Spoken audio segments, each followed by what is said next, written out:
ज्योतिषशास्त्रानुसार काही राशींच्या मुली लग्नानंतर खूप भाग्यवान ठरतात. कोणत्या आहेत त्या भाग्यशाली राशी? त्यात पहिली राशी आहे मीन राशी. मीन राशीच्या मुली खूप संवेदनशील असतात आणि आपल्या पतीचं भाग्य उजळतात. त्यानंतर दुसरी राशी आहे मकर राशी. मकर रास असलेल्या मुलींची तार्किक शक्ती आणि बुद्धिमत्ता यांच्या पतीसाठी खूप प्रभावी ठरते असं म्हणतात. या राशींच्या मुली आपल्या पतीचं जीवन सुखी आणि समृद्ध बनवतात. या राशीच्या मुली केवळ स्वतःच आनंदी राहत नाही तर सासरच्या लोकांच्या चेहऱ्यावर हसूही आणतात. त्यानंतर तिसरी राशी आहे कर्क राशी. कर्क राशीच्या मुली लग्नानंतर आनंदानं ज्या घरात जातात त्या घराला प्रकाश देतात.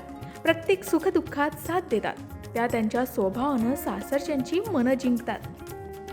चौथी राशी आहे कुंभ राशी. कुंभ राशींच्या मुली सुद्धा खूप मेहनती असतात. त्या त्यांच्या जोडीदाराच्या आणि सासरच्या लोकांच्या प्रगतीसाठी सक्रियपणे योगदान देतात. त्यांचा आत्मविश्वास कधीच कमी होत नाही.